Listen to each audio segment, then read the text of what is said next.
Digital 410 Productions proudly presents the What's the Scuttlebutt podcast with your hosts Dodd Abernathy, Jeff Copsetta, and Henry Sledge. Welcome, everybody, to another episode of the What's the Scuttlebutt podcast, your favorite World War II-based podcast, even though I feel kind of guilty for saying that in present company. But anyhow, it's another Monday night. We are here, and we got some big stories to hear from Henry and Leighton and all the things that went on in New Orleans that Jeff and I are feeling regretful that we were not a part of. But without any more further ado, speaking of Jeff, Mr. Jeff Copsetta, sir, how are you doing tonight? Good. I feel like the guest tonight because I've missed the last couple of weeks. I'm sorry about that. Well, welcome to the show. Speaking of Johnny on the spot and always here and faithful one, Mr. Henry Sledge. Henry, how are you doing tonight, sir? Doing okay. Doing good. You holding up? Had a busy weekend. Yeah. It was good, man. We had a really good time in New Orleans. Dragged this British dude home with me. Well, I was going to say, for the first time on the What's the Scuttlebutt podcast, this will probably be the closest thing we have to an in-studio guest. So joining us via the satellite office with Mr. Henry Sledge, returning guest nonetheless, Mr. Leighton Hughes. Sir, how are you doing, sir? Yeah, not bad, mate. I don't think the jet lag's kicked in yet, so I think I've passed that point. And I'm great. It's been a great day. It's been a great weekend. So yeah, it's pretty cool to be here. First and foremost, I was wondering, is this your first time to the States, or have you been here previously?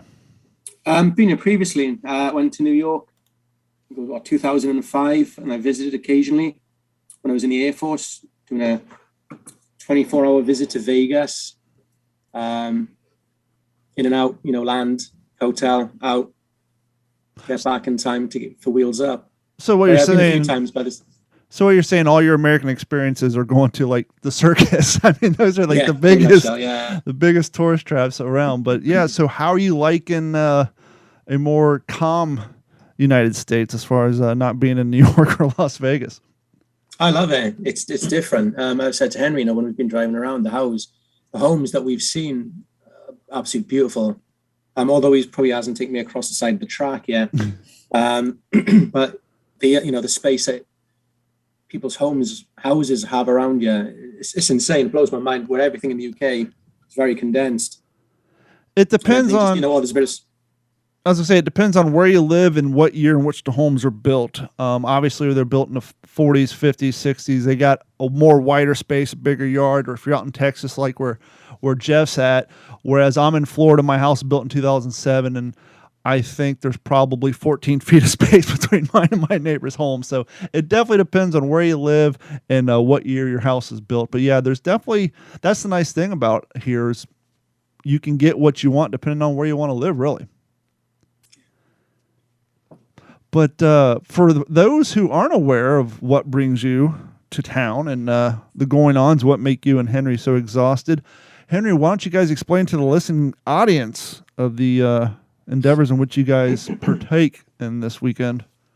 Yeah, so this weekend at the World War II Museum in New Orleans, it was the 20th anniversary symposium of Band of Brothers. And it actually was canceled twice because of COVID. So it should have happened like a year and a half ago. COVID kicked that to the curb. But it finally happened. Almost all the actors came in. Leighton came in, at the beautiful World War II Museum and just a fantastic facility. Bruce McKenna, Kirk Sadusky, a lot of the Graham Yost, Tony Toe, John Orloff was there. John Orloff, Jeff, he is the guy who's the main writer for Masters of the Air. So, okay. Yeah. So, the creative team and the actors were there. They had a panel, or several different panel discussions. And, man, it was just cool to be there. I had not been to the museum since 2010. So, it was cool to see all the changes and everything and just how the place has grown. And then to see the actors up there, reminiscing and talking about the making of Band of Brothers and their various interactions and how they got their parts. It was just really cool, man. I mean, just a great, great weekend. Leighton, what was your opinion of the museum in and of itself, Band of Brothers aside? I thought it was fantastic. Yeah, like Henry said, it was magnificent. On the Friday when I arrived there, I went across there with the history chick Sarah, and we started exploring before Taco joined us. Just absolutely incredible. Obviously, we didn't want to spend too long in there because they had various talks going on. So we attended the boot camp talk with Dale Dye and Freddie Joe and Kirk Sadisky, I think was moderating that, who was just phenomenal. I had an amazing interaction with him back at the hotel bar just an hour later. I thought it was brilliant, absolutely brilliant.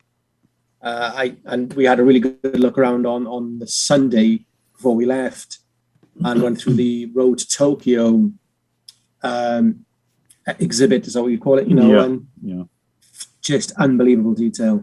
Unbelievable. And while we were doing that, let me add, Leighton did it separately. I went through with my family, but while we were doing that, I had on my WTSP t-shirt. So got us a little, and guys, let me jump in and say this, not once, but twice. I had some random person come up to me and say, really like your podcast. That's fantastic, because Jeff and I have talked about this in the past. Sometimes we kind of feel like we're doing this for ourselves because we all have such a heavy passion for the topic. And it's like, I don't know, I almost feel like the three of us would get together and do this over a conference call on the phone, even if it wasn't live or being recorded.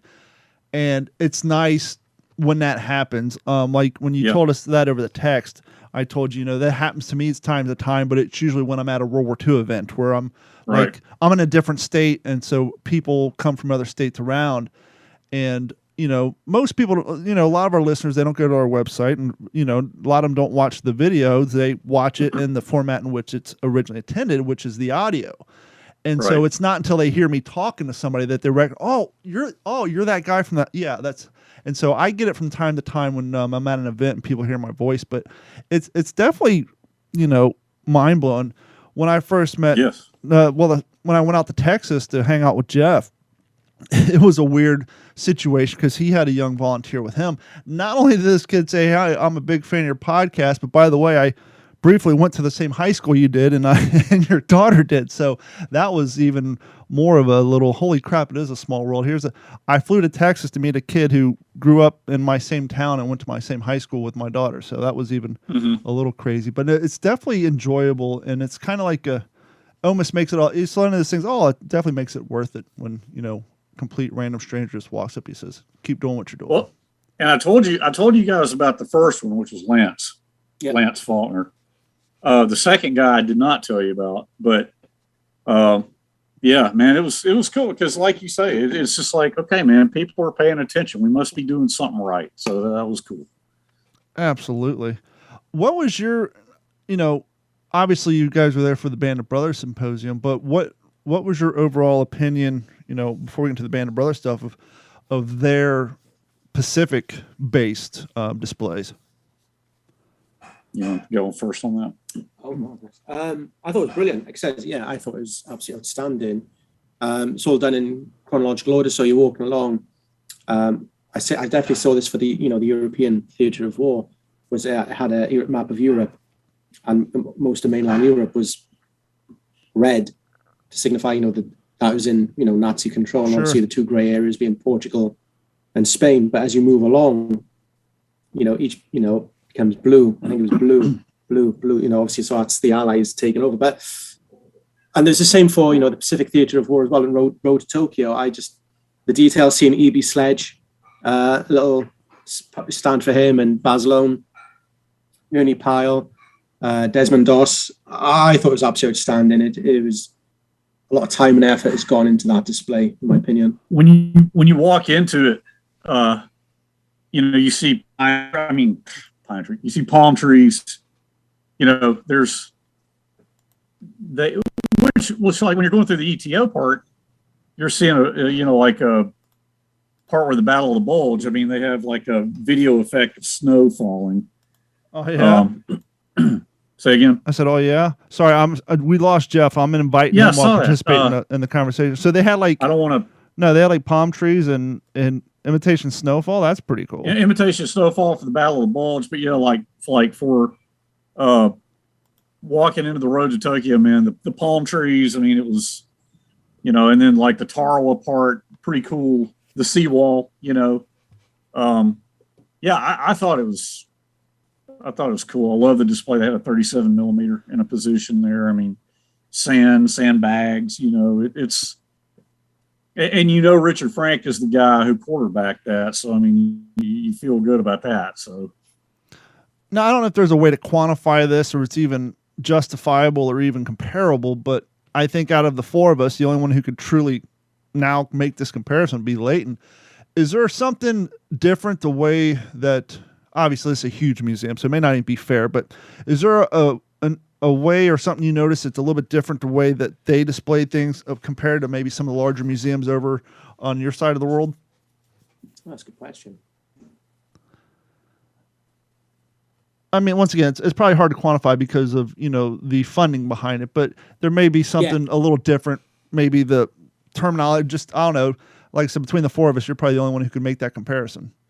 I mean, yeah, it's been a while since I probably, the Imperial War Museum in London, obviously in Duxford as well. I think the Americans have got it nailed down. Although the museums in the UK are fantastic. It's been a while since I've been to the one in London, so I won't comment too much on that in case I get it wrong, just through memory. But just the level of detail that New Orleans went into, the time, the effort, you can see it. The interactive technologies that they had, with the dog tag swipe card. I've got my wallet next to me to show you. You walk in, there's a train. You get. Oh yeah, I didn't even walk up to that. Can you get on that thing or? Yeah, you just they give you a card. Okay. And the train starting up sort of thing. I was with Sarah, and it says put your card here. When you're told to, and you get given somebody who served in the war, and you get to follow their journey through. So every time you came to a station, you just swiped your card, the information would come up, and you can get, at the end of it, you go on the website and you can pull down all their details at home, so to read up a little bit more, under less pressure of having to move around. Sure, I thought that was absolutely brilliant. So basically, they're kind of starting off the presentation, if you will, is everybody who enlisted started out on a train somewhere and went to their basic training. So that's a really cool way to kind of kick off the self-guided tour, if you will. Absolutely, and it's one person. Look, you're following one person's story, so not to put down say the Pacific or Band of Brothers, with Sledge or Lecky or Winters or Garnier, whose service career has been well publicized. Sure. You're getting somebody else, who would have served in a different unit in a different battle. So it's you're highlighting other areas of the service, so it's not just folks on 101st, it's you're looking at other units. I think that's brilliant. I think it's utterly brilliant. Absolutely, because it's kind of like what we often say, Jeff can, jump in on this too, in the living history world is we try to keep the memory of those people alive. So here's the museum trying to bring the memory of people that no one really knows about alive. And two, we often say the best way to get people involved is to personalize it. Absolutely. When you're building an impression, or find someone in your local town or your state and build your impression off of that group, that unit. That way, when people come to your living history event, instead of just hearing about some random people that have no face, here's a group from your same town, quite possibly could be related to. So that's very cool. Yeah, it really was. The pavilion where they had the symposium, massive. Was it the Boeing Pavilion? Yeah. Massive room, obviously. And you walk in, and I mean, Jeff, you would have loved it, man. They had a B-17 hanging from the ceiling, had a B-25, a Corsair, P-51 Mustang, TBN or TBF, a Dauntless dive bomber, and I think I'm leaving something out. I mean, it and then they had these catwalks up several flights of stairs. So, like, my son loved going up there because you could literally walk up to the top catwalk and you're spitting distance from the top of that B-17. Oh, wow. I mean, it's pretty amazing. Probably get there and count those rivets. You could, yeah. I mean, you could look right down in the cockpit. They've got beautifully outfitted or suited up mannequins in the cockpit of the B-17. Now, not like the Corsair or the Dauntless, but and then they just had this beautiful display of some flight jackets up there. I was just, man, it's going to kill us, man. Masters of the Air, I got to get an A2, and they're going, they're going to be $1 million after Masters of the Air. Yep, got to start bidding on them now. Yeah, I know. Now, y'all need to steer me on the best place to go to get a good one because I'm not sure about that. That would be Jeff. He would have to, when it comes to the Army Air Corps stuff, Jeff would have to lean you in that direction. We don't have to get into that tonight, Jeff. But I'm going to be hitting you up on what's your opinion of the best. Because I don't want a mall jacket. You can get one that called an A2 and it's really not. I would want one that's pretty damn good. Yeah, for sure. I was at that museum about 4 years ago. I want to say it was about November of, I want to say it was 2018, and that was my first time being there. And all the stuff, they got everything. I thought it was really neat. The I don't know if they still do it, but kind of an orientation theater where Tom Hanks is a narrator. It was like a 4D experience. Oh, and Beyond All Boundaries. Maybe yeah. Yes, yeah. We saw that the last day. Yeah. Yeah, that was really slick. But I gotta say, I there was one thing I was surprised about was I thought there would actually be more artifacts. And I guess I say that because I was still working with National Museum Pacific War at the time that I went to New Orleans. Sure. Yeah. And when you have the amount of artifacts on display that museum does, and then you go to what's supposed to be the museum, I was actually a little I mean, the airplanes and everything, it's like Disney World for World War II, which is great. I mean, it's a memorable experience. It was really cool. Me and my wife went with another couple, and right next to that train is the submarine. Did you guys get to go in the sub? It was which one? Same setup. You get a card just based off of, when you're in line, they're just handing them out, and you go to that battle station, and it was really cool. I got to be the torpedo man. Nice. So, do you remember which sub it was? Oh, I couldn't tell you. I don't have any idea, but yeah, it was like everybody's having to do their job, and there's little screens in there that kind of coach you as to what you should be doing. And there's a screen kind of all the way around as if you're seeing like a 360 periscope. You can actually see above the waterline. And you can see the Japanese ships out there, and they say fire away. I'm hitting that button as quick as I can, launch those torpedoes. And it was a successful mission. We sunk the targets, but we still got hit. And it replicated at night, a specific night where this sub, I think it actually went down, and there was guys climbing out, trying to get on the water. So after you go through all this nightmare, like Leighton was saying, you scan that card, and you see what happened to your guy if they went down with the sub, if they were picked up later, or if they, made it out of the sub but drowned before rescue could get there. So, yeah, they, like Don was saying, they humanized it. They made it to where you don't need to know anything about World War II to understand the impact that World War II had on the country and on the world. I guess I just expected 25,000 artifacts looking at the size of the buildings, and that's not necessarily the case, which I'm not saying it's a bad thing. That's surprising to me. But that's a good observation because I looked at some pictures. Somebody posted a host of pictures on the Nimitz. And now that you mention that, yeah, I mean, looking at that, there was some pretty high-powered artifacts in that place. And that's an interesting and accurate observation, I guess, because I didn't think about that till you said it. Well, it's interesting you brought that up because one of the things I was going to ask Leighton, I was speculating, well, European-based museums probably had a lot more artifacts because all our crap was over there. But I guess clearly they would because apparently the museum has a inordinate lack of actual, artifacts opposed to there's probably all high-dollar displays and presentations. Oh, absolutely. When I was in Normandy back in June, you've got the tanks there, you've got, the vehicles, and you can see where, the rounds have hit.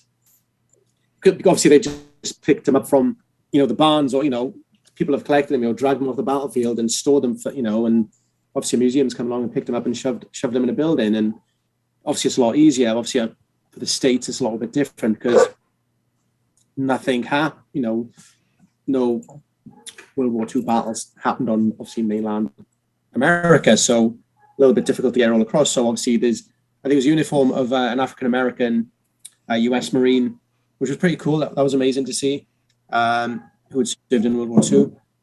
But yeah, Jeff's right, artifacts, I love to see that. And I did notice that there was a lack of artifacts, but not that it's a bad thing, but I think it adds a lot of context as well to displays. I'll say this, guys, and Jeff brought up a great point. So Saturday night, we had, I met Jeremy Collins, who's director of symposiums and conferences. We had a couple beers, and I want to, you guys, I've said this, I want to like build a little outbuilding and have some mannequins in there and, get one suited up in flight gear, one of them dressed up like a Marine, and have some things in there. I'm beginning to think, and I want to do that, but I've got, as you guys know, I have my dad's stuff. And I told Jeremy, I'm beginning to have the thought I want to get his things into a museum. And there are some things, Jeff, out at the Nimitz. There are some things out there. And 20 years ago, I took some stuff out there. But I've got a lot of things here, as y'all know. And I kind of broached that subject with Jeremy, like, I'm starting to think they need to be where more people can see them. Well, not only that, but I think, and Jeff can definitely, contribute to this because his working with museums. Not only do people see them, but I think we as civilians, we underestimate the effort to preserve things. For example, over my shoulder here, I talked about this in my early episodes. I have a propaganda poster. I bought that poster on eBay, stole it, got it for like $15. But I told myself, hey, I want to hang this thing up. But you can't just hang up a poster. It's going to get sun faded. Luckily, at the time, I did computer work for a frame gallery. So now I have a $13 poster in a frame. Luckily, I did trade on, but that's a $150 frame because it has UV protected glass. It has acid resistant paper, and it is museum quality and behind me, the green screen is covering up my window so no sunlight gets in here. And so in an effort just to protect a $13 poster that I stole off of eBay because somebody slept on the auction, luckily I was able to do trade, but otherwise I'd had to drop $150 on a frame just so the damn thing doesn't fade and doesn't wither away. And you have artifacts like that of your father's and you think, well, they're just sitting in a box. Jeff can tell you, just sitting in a box, in the inappropriate box, it will deteriorate. Yeah. Well, Jeremy can't guarantee anything. I mean, he's got to talk to the curator.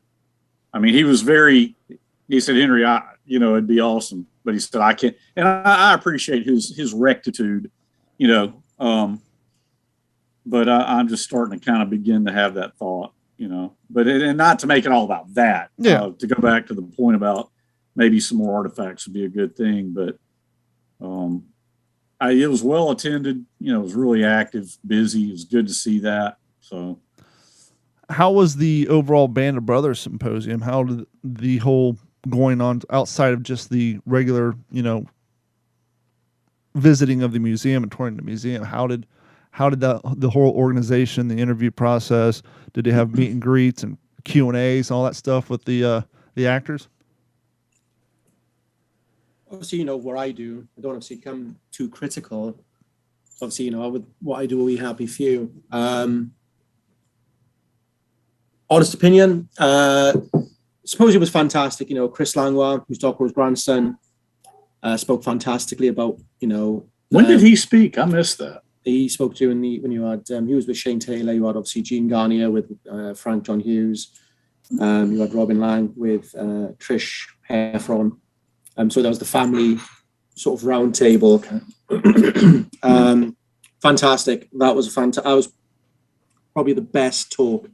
I mean, for myself, I've heard a lot of the guys speak quite a lot about their experience, and it's the same stuff. It doesn't really ever change. Sure. They've got it nailed down.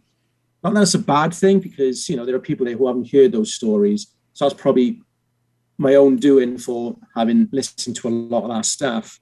The boot camp with, Freddie Joe, Dale, Stokey, fantastic, absolutely fantastic. Jason O'Mara was the O'Mara, who played on Meehan.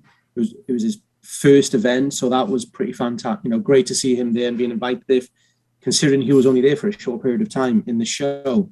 I'm a guy who goes to conventions. I'm not embarrassed to say that. I'm 40 years old. I'm not impressing anyone. The autograph sessions at the end took a lot of time. It was poorly done, in my opinion.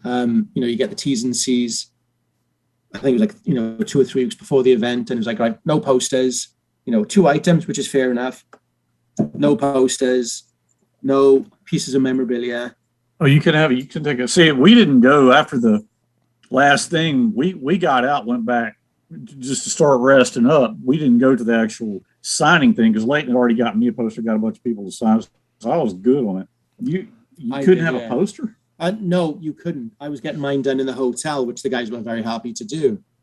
But for that, there was some guys I couldn't get in the hotel just because I couldn't see them, or I'd missing them by a few minutes.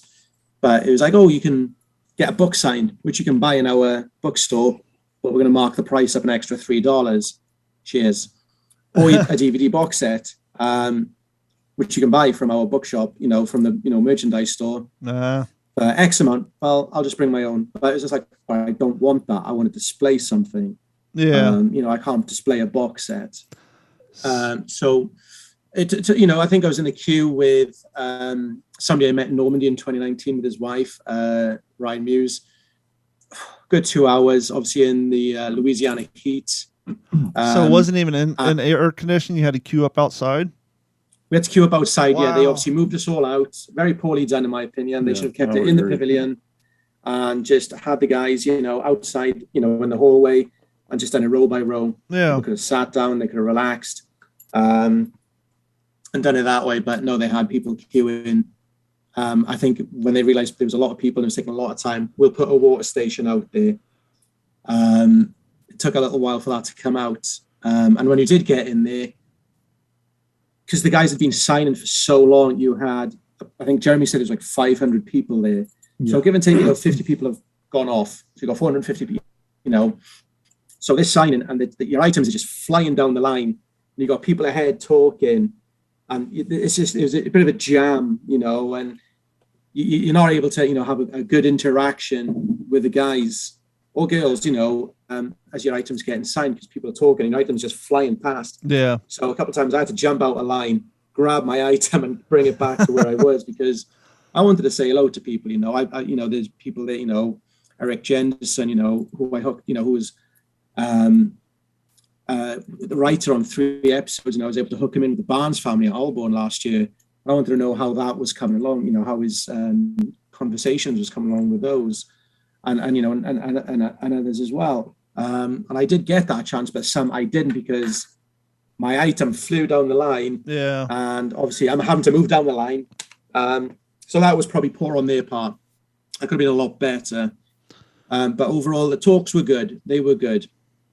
You said, when you first said no posters, no artifacts, things like that, as far as the signature goes, my first thought is, well, I wonder if they're trying to prevent people from having all this cool stuff signed just to turn around and sell it on eBay. But then you mentioned, well, you can have books or DVDs available in our gift shop. And then it all kind of fell together. But yeah, and there's nothing wrong with trying to sell a book or a DVD, and I understand you don't want people walking around with big poster tubes all day, but I mean, if it's something small and it doesn't affect the poor logistics of getting people through, I don't know why it would really matter, other than it just seems like they're trying to move some merchandise. People are getting them done in the hotel, though. Yeah. I mean, you had but they don't listen to this. A mother-son combo.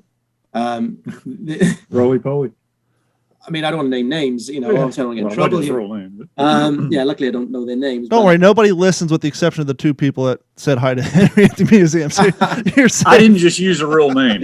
They were brutal. I mean, they were the people, and that was the thing. I mean, I saw them. They weren't even staying in the hotel. And I remember coming down for breakfast on the Saturday, and they were there outside, the private area where, the cast and crew were waiting.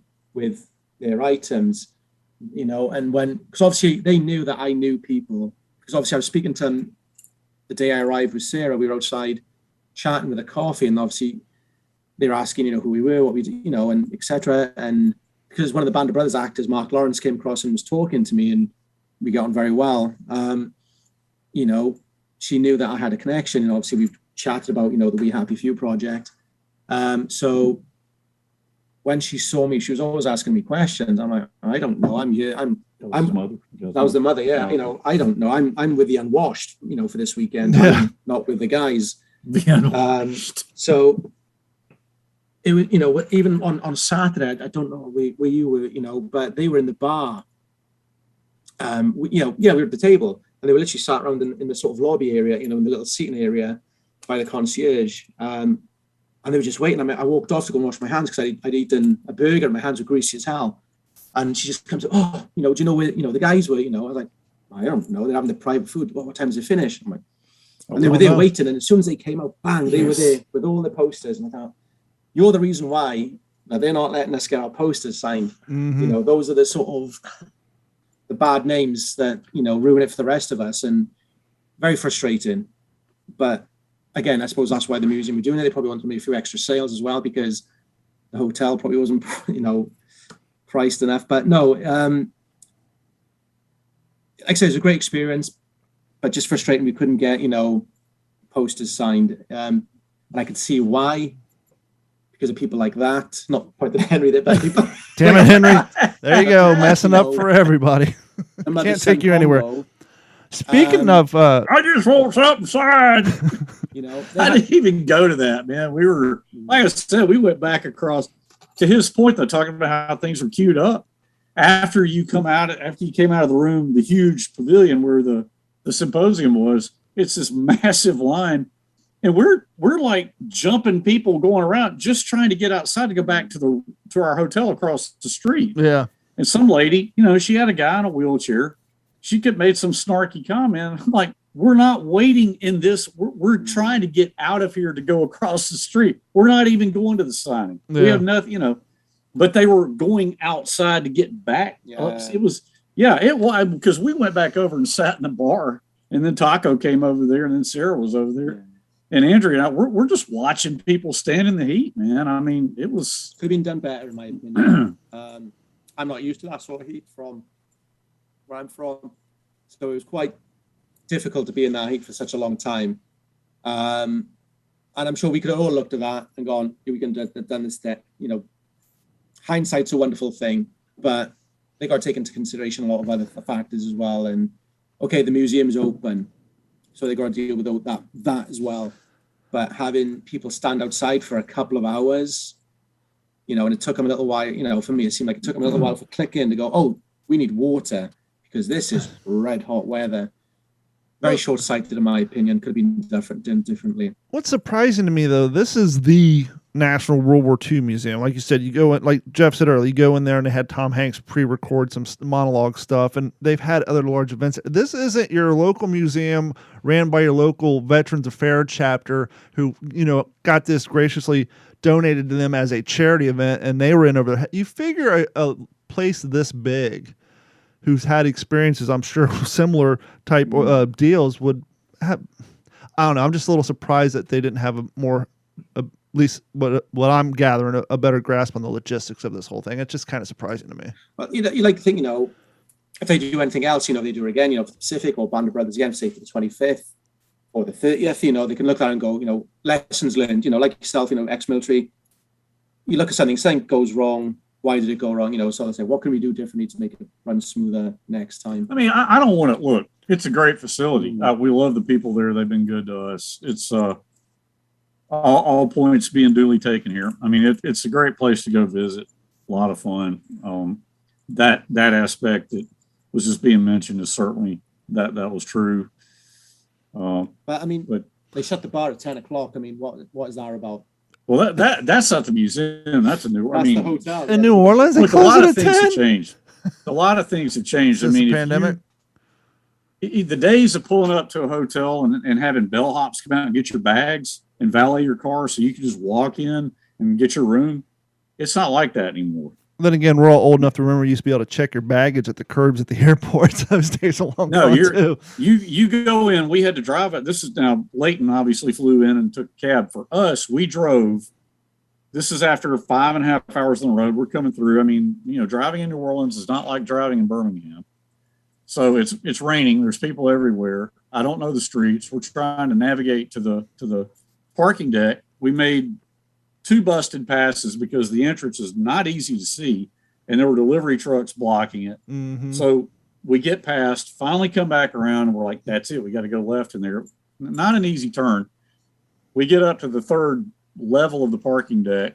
You get out, and we're schlepping this is me, Jack, and Andrea, okay, hauling all our bags down 3 floors in the parking deck to get in. And everybody's carrying their own bags. There are no...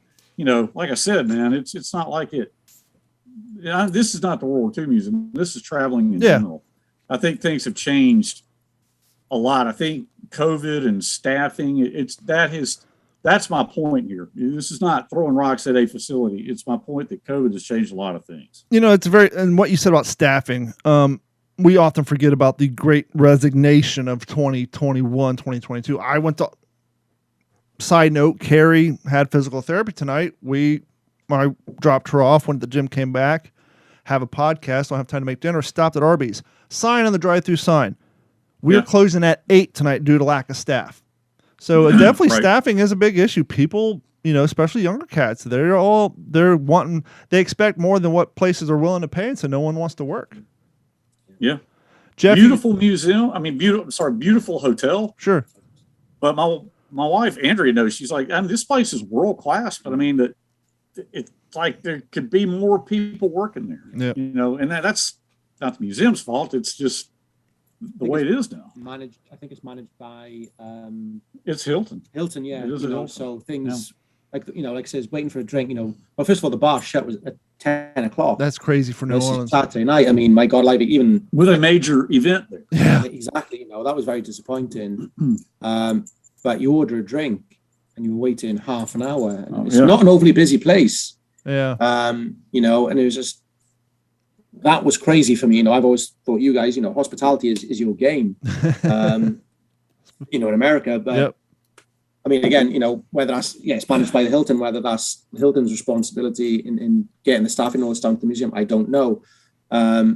But that was pretty poor. But like I said, it's a world class, it was a gorgeous hotel, beautiful hotel, really was. Everything about the food was gorgeous. But it's just like I said, things took time. Like I said, a minus point on the weekend, but it didn't disrupt, did it? Because we were talking. Oh yeah, it was a blast. I mean, incredible. Even Jeremy, we ordered a beer, and he's like, "Dang man, is it taking this long to get a beer over here?" Yeah. So I get up and go check on it.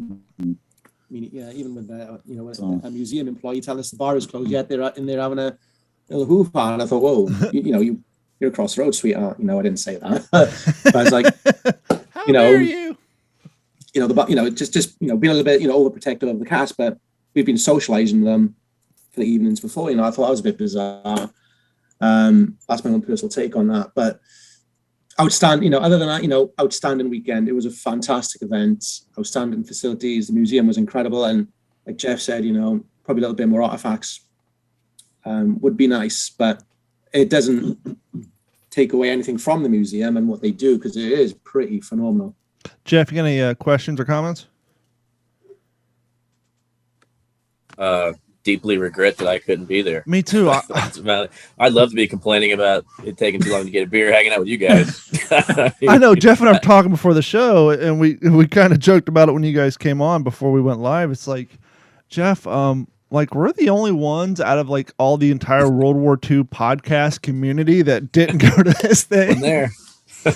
It's like we totally dropped the ball. You don't know about it. Hey, this is the first thing I've done in forever. So, I know, but I mean, going to a museum is what I mean. But respect to Henry, we've had you plugged it a few times, and I'm seeing social media hey, there's Freddie, there's Sarah, there's Leighton, there's Henry. I'm like, okay, there's everybody. There's Taco. It's like, yeah, me and Jeff are like, okay, we're just here in Florida, Scott Texas. Gibson was a little bit disappointed not to be there as well. He hasn't told me that, but he obviously sent me a couple of DMs, and I love Travis Scott have been there, and I think obviously, personal circumstances probably dictated that a little bit for him, but I think he's another one. So you're not alone. I think, and it'd been great to have had everyone there, all the friends that we've made.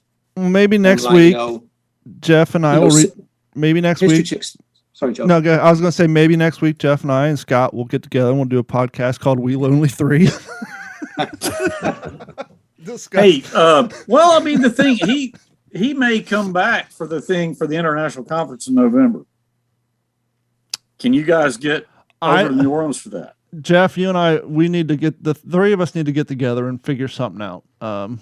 It's not that far of a drive from here, from Florida. I'm not sure how far of a drive it is from where you're at. And obviously you got a busy schedule for friends and family, but I definitely want to try to make it happen. Now that I actually have a career that pays my vacation days, I definitely want to make it happen.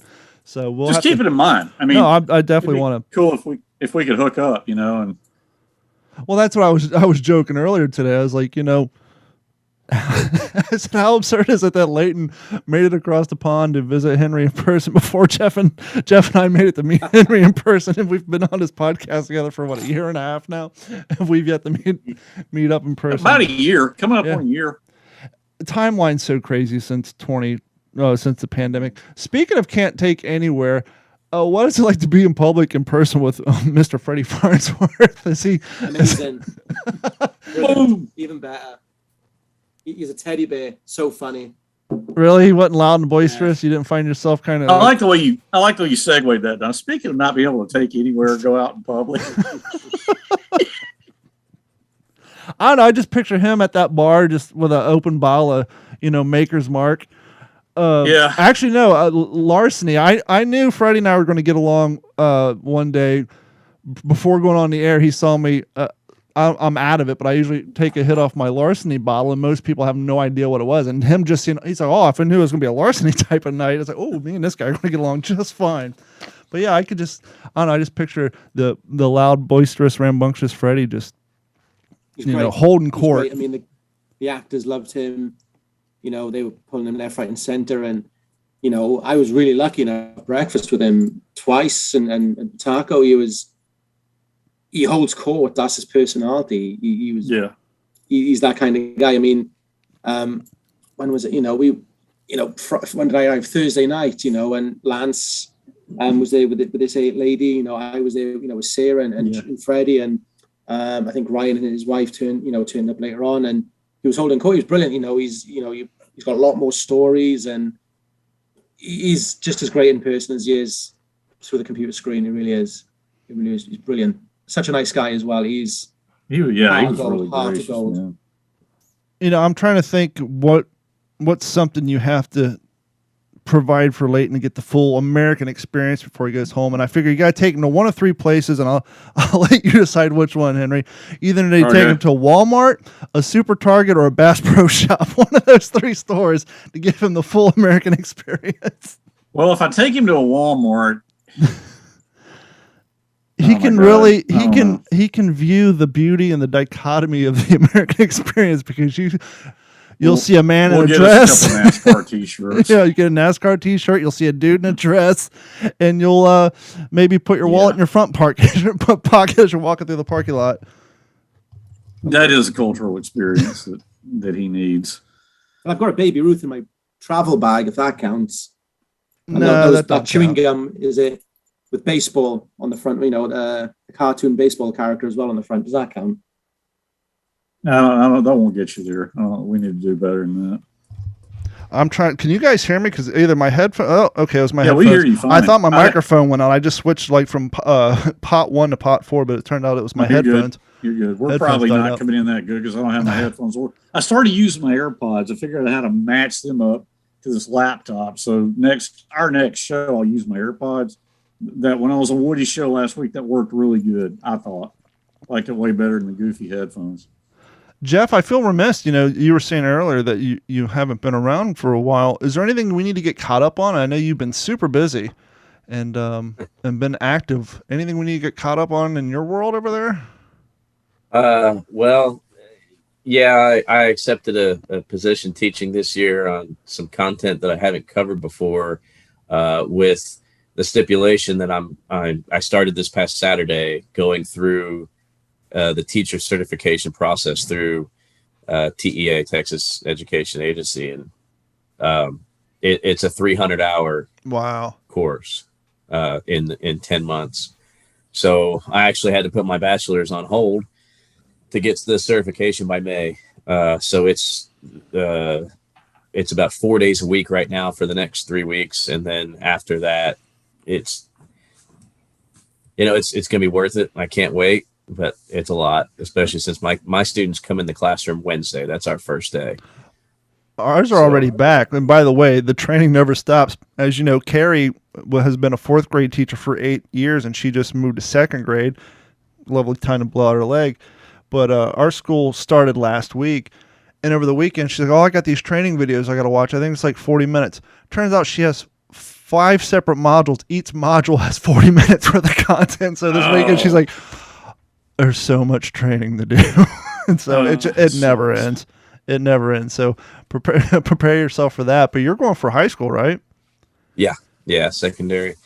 So it'll be a certification in trades and industries. So I'll be able to cover quite a bit. I'm actually this year I'm teaching 5 sections of principles of hospitality and tourism. And like what Leighton said, hospitality is kind of our thing here in America. And it's kind of an interesting class to be teaching. There's a lot of history in it, so I'm going to enjoy that, kind of make it my own. But it's important. People need these kind of skill sets of customer service and working with people, working for people. So that's some of the stuff I'll be covering. So because of some of my prior experience, that's going to help with this process. But it's a lot, but we do it. Speaking of hospitality, I saw a TikTok this weekend, and it was a gentleman from another country, not America, and he was talking about the 5 things that annoyed him about America. And one of the things was our over inundation of advertising, and that has that stood out to you at all? Do we seem like we're just overwhelmed with advertising and billboards and just overall marketing here compared to what you see back home? Question. I've noticed that on the what do you call it? The motorway. The motorway. What's it called? Oh, the highway. That's the interstate, man. The old interstate. Carrots. I noticed there's a lot of service stops. There's a KFC, there's a Subway, there's a Sonic. Which Henry's son ordered a Coke and chocolate, which I thought was absolutely incredible. I noticed, like I said, there's a lot of service stops like that, and you do get that with the UK, but they're really spaced out with a service station. They're like 20 miles between each stop. I mean, unless you pull off and you're going into town, and obviously you go to a service station, a petrol station, when you fill up, you grab a Coke or something. But if you want to, a McDonald's or a KFC or a Pizza Hut, you go to they are 20 miles apart. But here I noticed that they were really close every together. 4 miles. It was quite continuous. Yeah. I've noticed, in terms of advertisement, there's a lot of Auburn and Alabama fans. People are really representing it in their college team over here. Mm-hmm. Lots of billboards. That's all there is around here, man. Now he's like, now I know why Facebook, Instagram, and YouTube have so much damn advertising. They're all American-based companies. I didn't really pick up on anything. I mean, we went to Montevallo, which was, I thought that the town downtown was. Yeah, I took him down to where absolutely beautiful. It was actually it was weird for me. Took him to the house I grew up in, where my dad wrote with the old breed, because my mom sold that house 5 years ago. So I contacted the people who bought it. I had not been down there since, and so we went and I kind of walked through the house for the first time in a long time. That was weird, but yeah, we went around Montevallo and saw a lot of things, and so yeah. It would have to be weird to see your house with someone else's stuff in it. BB Sledge, he was a. Wait, hold on. Do what? Don? I said it has to be weird to walk in your house you grew up in with someone else's crap in it. Yeah, well, it's. I mean, as you guys know, Jeff, you've been out of pocket for a couple of weeks. I know you've been busy, but my mom had a tough stint in the hospital. Don, we've talked about it. Yep. She's in a rehab facility now, and I went and saw her this morning, and she's doing better, but that scale of what's better at 95, as we all know, It's relative. Is just different. And so, she wanted me to take Leighton down. She knows who Leighton is. She knows who you guys are. She wanted me to take Leighton down there. I had mixed feelings about it, and I knew if she was having a bad day and I was going to sit there and look at her, and just all that stuff starts going through your mind of what is going to happen one day, we all know. Yeah. I didn't want to do that, but she was having a pretty good day, relatively speaking. And so we went down there, but it is, yeah, man, it's a little weird. It was, those memories just come flooding back. It was kind of weird. Not bad. It was good, but yeah. Well, it's just, I don't know. And we all going through it as we get older. I often say the older I get, the younger old gets. But yeah, when you start dealing with stuff like that, it kind of makes you think about your own mortality a little bit. Yeah. And, but yeah, it's cool though that she really gung ho on wanting you to take Leighton down there. And at least you have the idea of thinking, well, mom wants me to do this, and so I'm going to do it. At least make her happy. She's sitting there thinking about the fact that I'm doing this, and might kick some memories up in her head and bring a smile to her face. So why not, right?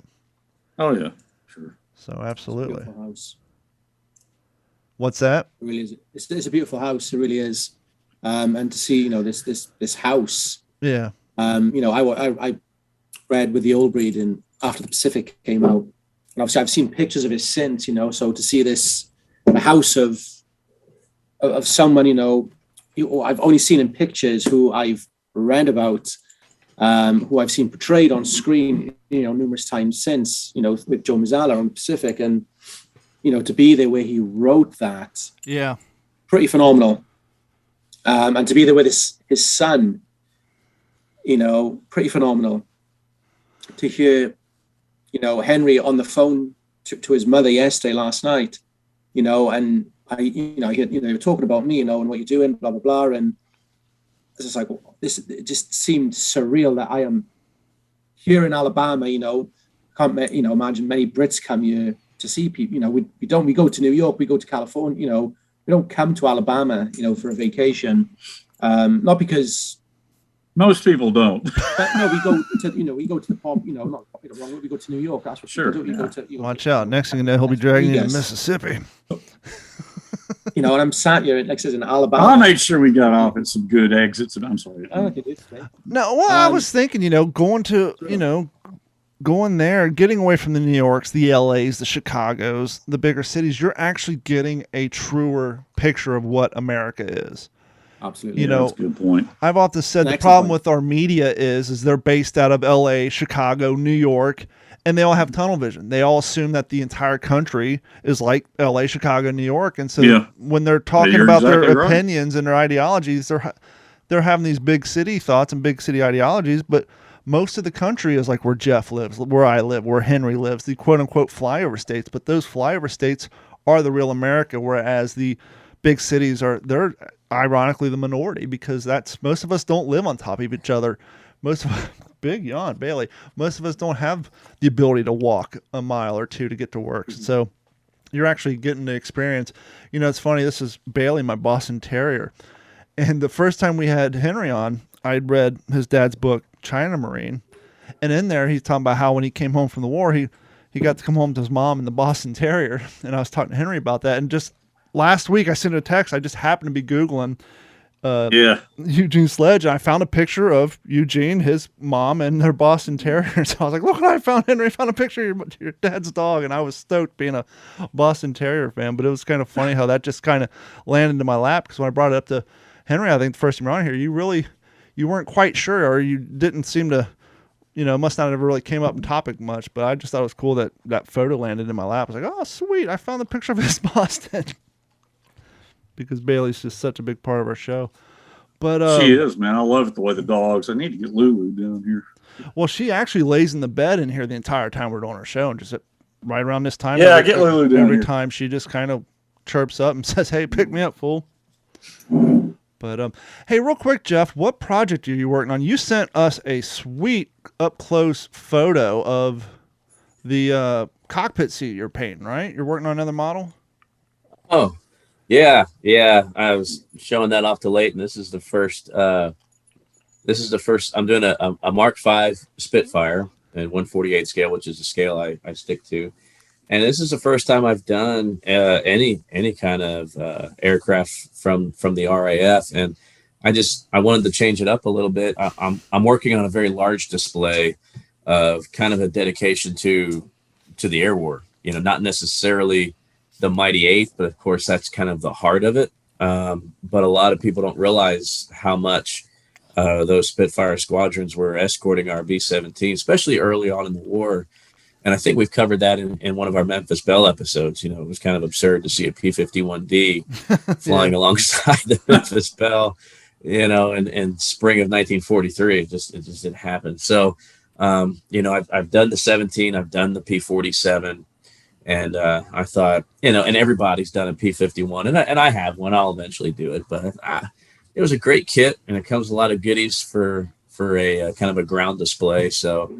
That's as far as I've gotten. Basically, that cockpit could sit on the tip of my thumb, and that's as far as I've gotten in the last couple. What weeks. Scale is it, Jeff?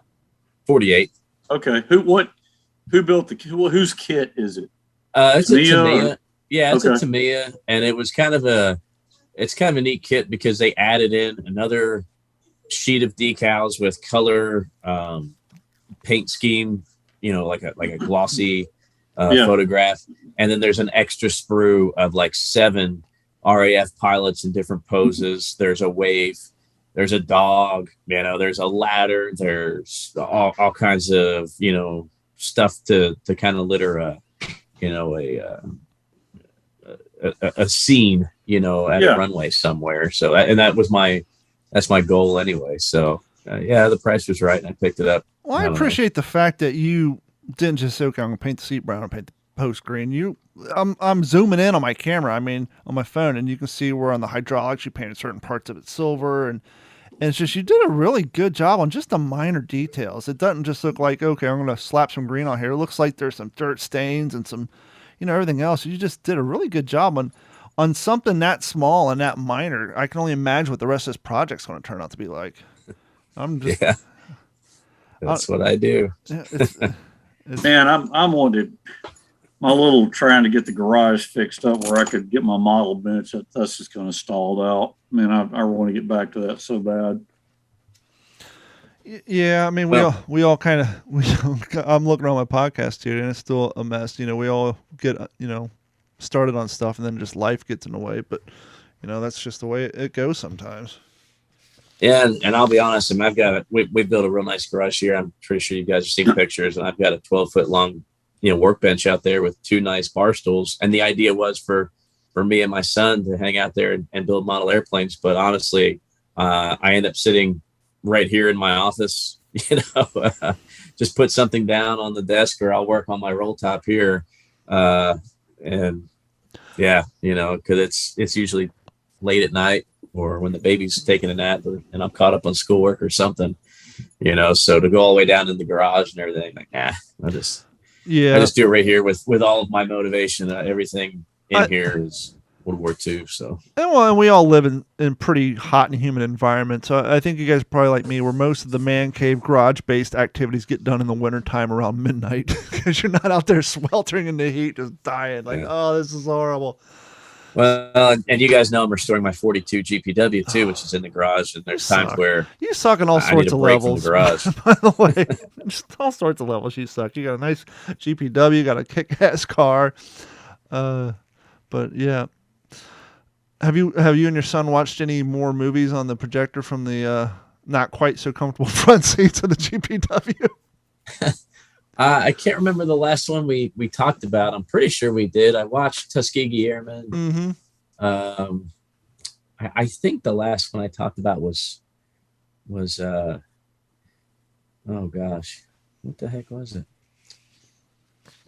I don't recall now, but there's been one or two, but yeah, it's pretty hot, and with school ramping up and everything kind of falling back in. That's been tough, but I'm still reading. I still keep up on my reading, that's for sure. Well, speaking of reading, it's about that time of the episode, so we'll start off with Jeff. Jeff, what you reading? So yeah, I just finished one, and I'm about halfway through the next one. So the one I recently finished, and I've been calling this the wrong title. I've been saying Carlson's Raiders, but it's Carlson's Raid. Okay. The Daring Marine Assault on Macon by George W. Smith. I want to say this was published around early 2000s, somewhere in there, 2001, maybe something like that. I've never read anything about the 2nd Raider Battalion. I've read, Edson's Raiders, but I was interested to kind of see. I actually picked this book up for $5 with a whole bunch of other books when I was up in New Jersey at the Millville Army Airfield. And it was a P-47 base. And so this was interesting. There's a lot of questions still unanswered, identities that still need to be confirmed. Was the entire raid an epic failure? Probably, because it was strictly done by the Marine Corps and the Army wasn't involved in anyway. So it's interesting. Well, I mean, correct me if I'm wrong. There is a clear difference in leadership styles between those two Raider leaders, right? Oh, and I didn't realize that. And it goes into a lot of detail about Edson's Raiders on the East Coast and Carlson's on the West Coast. And boy, there was just a personality conflict between Carlson and Edson that was never going to get resolved. And that, that's just how it is. There's always some kind of rivalry, inter service, and then, even smaller and smaller. And sometimes you have different platoons at each other's neck, so there's always some kind of a rivalry. And I did not know how big of a rivalry there was. I didn't realize FDR's son was Carlson's XO for this raid. And I did not realize how poorly Carlson was treated after the raid.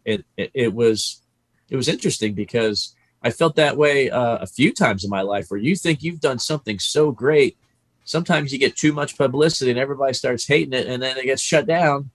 And you sit back going, what the heck did I do wrong?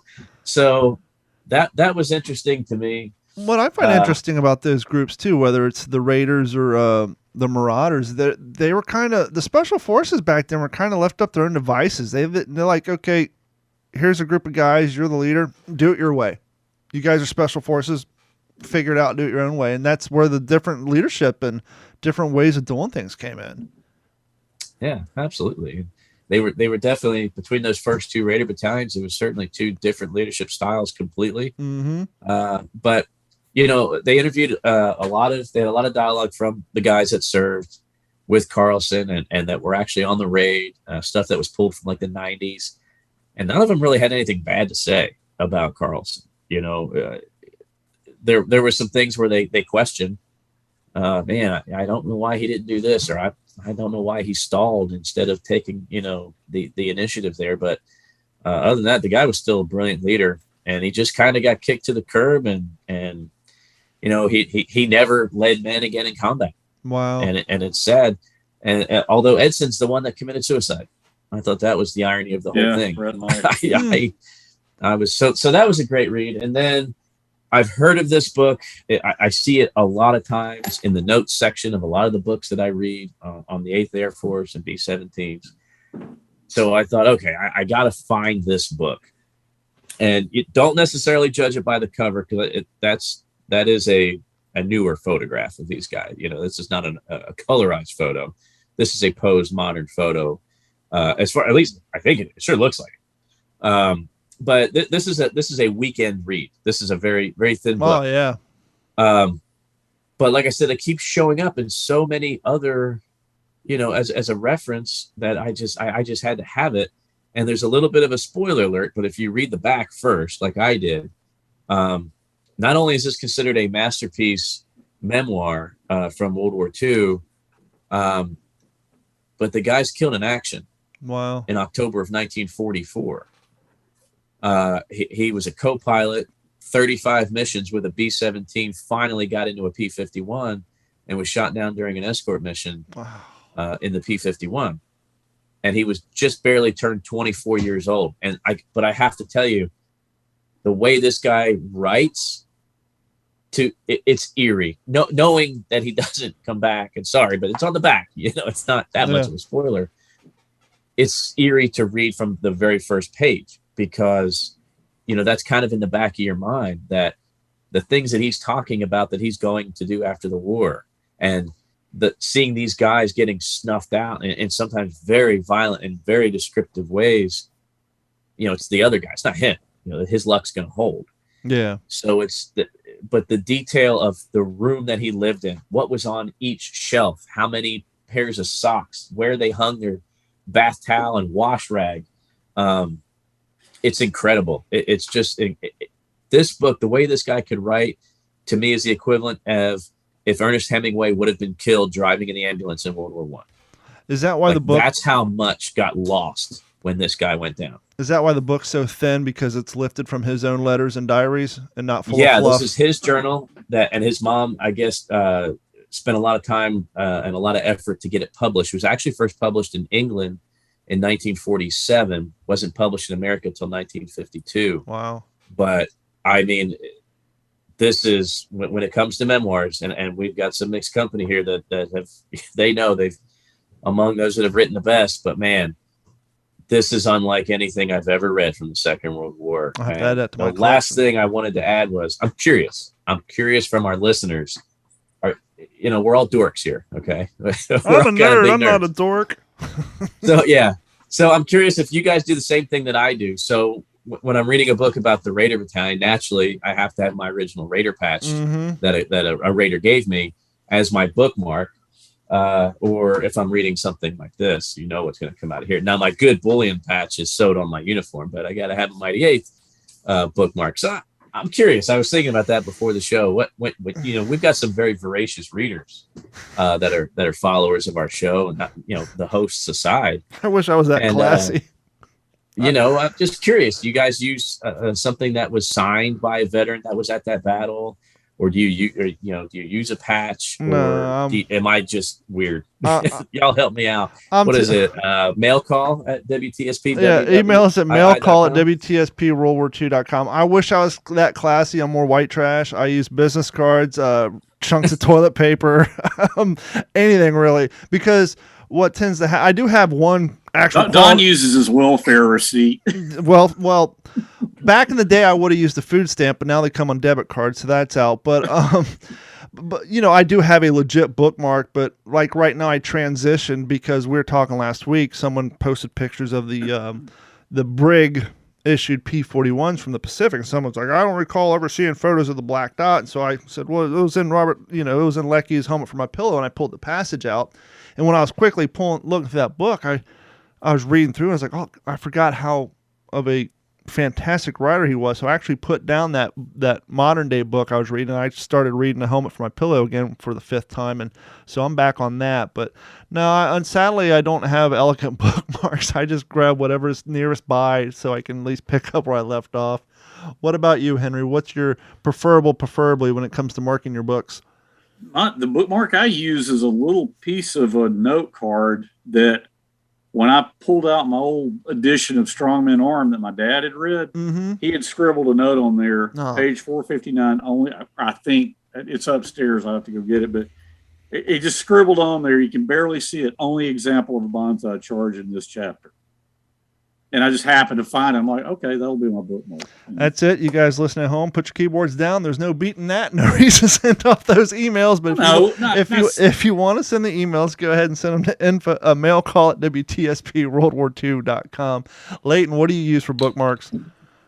Sometimes I'll use the dust cover if I'm really early in, or I'll use a business card. I'll use, if I've had it for Christmas, there'll be a bit of Christmas wrapping paper.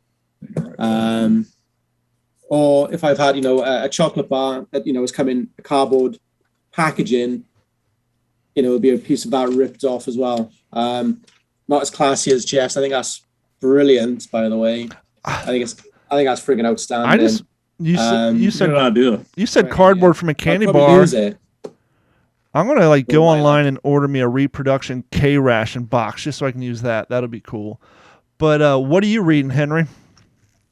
Well, I started a reread on Helmet for My Pillow last week, but I wanted to prop this book that I finished right before that, this little book called Combat Aerial Escapades.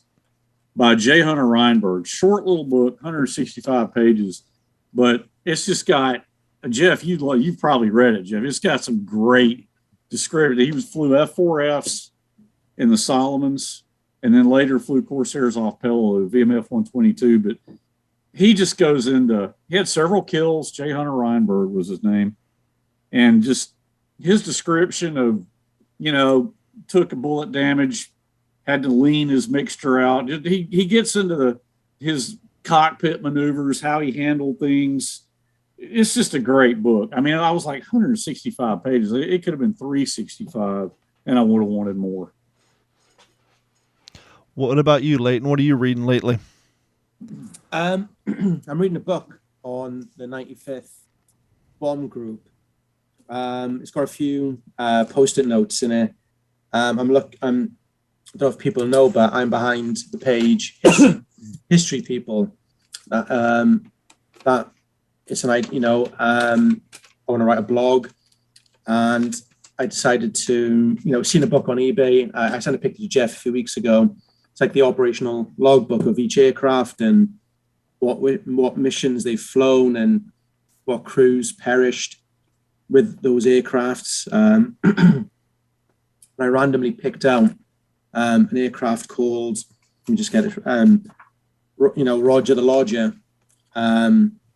And so I'm now reading this to pick up on any references with the missions that they've flown and any other detail on them. So I'm reading this, Courage, Honor, and Victory.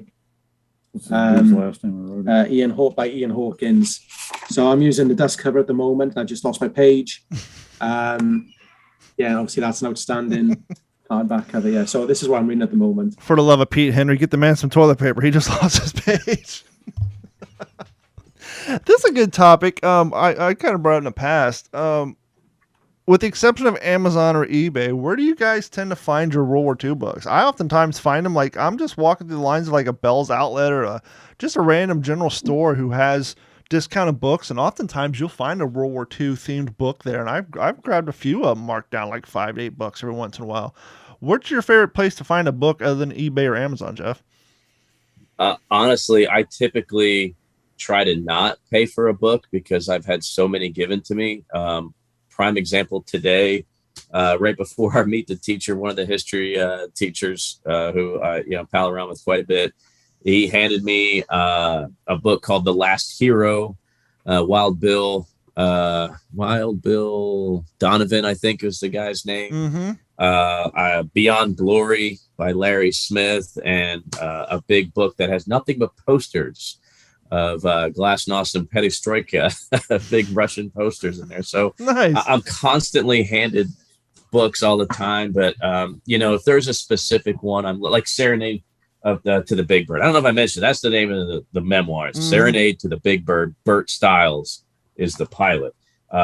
So I had to find that exact one, that specific one. I wanted to read it. So I had to do the whole Amazon thing. But I mean, guys, I've got what you see behind me isn't even close to the amount of books I have just on the Second World War.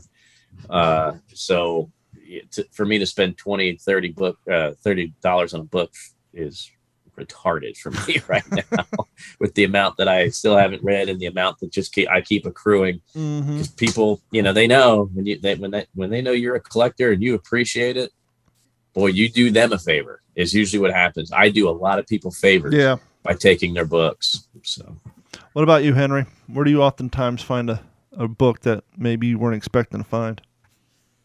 Well, I mean, it's going to be, I do get most of my stuff off Amazon, to be honest with you. Because I'll think of a book, or like I write stuff down, book ideas that we talk about that come to my mind or whatever. But like we've kind of all said, I mean, I've accumulated since I got back into all this a year ago. I've ordered so many books, and I can't buy any more right now because I've got to read what I got. Yeah. So, but Amazon, I do get them off Amazon, I guess. And Leighton, how about you, friend? Abe Books website. Abe Books.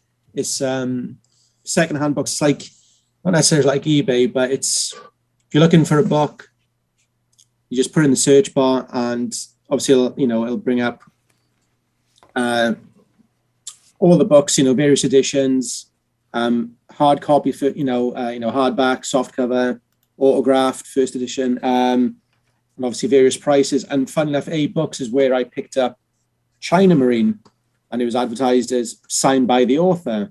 Obviously, I didn't know that Henry's father had died when that book was published, but I thought, oh my God, that's amazing. I bought the book. It got shipped from Mobile, Alabama, and it was signed by his brother, John. Nice. Which prompted me, I thought, right, with We Happy Few, we're working on a Pacific event, and that started this because I called John at his office in Mobile, who passed my details on to Henry, and lo and behold, here I am now. So A-Books, yeah, it's other than that amazing little bit of thing, I got some absolute crackers off there. Yeah, A-Books. That's all I can. So they do England, Europe, United States. All over the Because world, I've heard of A-Books. I have to check that out. It's a secondhand bookshop, online bookshop. Well, There you go. we're just about going to wrap it up, but as we always do, let's go down the list. Jeff, do you got anything you want to plug? Get out there? Any projects coming up? Anything going on? Yeah, I'm still working on the Pathfinder project, the Eureka Beacons, but also if any of our listeners have any details on any way I can talk to or get a hold of dog handlers, but really preferably if there's any left from World War II. I'm working with a guy who's got an incredible project. I don't know how much I can talk about it because the guy's kind of he's real big on Instagram. He's a former Special Forces soldier who was a dog handler and reached out to me to help him. I just sent him a flash drive with everything, all of my dog research. I've got, over 6 minutes of color footage when the Army landed on Guam, combat footage, no audio or anything, but, and Marine Corps publications done after the war on the recapture of Guam and how the war dogs were important. So I'm helping what I can, but if any of our listeners know of any other World War II dog handlers, because they're trying to do a documentary with this. So if anybody has any leads, we've got a couple nom. I think he just found a one from Korea, but if there's any World War II canine or dog handlers left that would be willing to be interviewed, it would help this project immensely. Or if your grandfather, great-grandfather did that and has diaries, letters home, anything like that, anything would help. Reach out to Jeff through his social media. You can email us at mailcall@wtspworldwar2.com. You can reach out to us on our Facebook, Instagram. But yeah, I mean, even if they're not alive, if you may have letters that your grandfather wrote home. Anything that might help on this topic, please send them our way. What about you, Henry? Got anything you want to plug or get out there?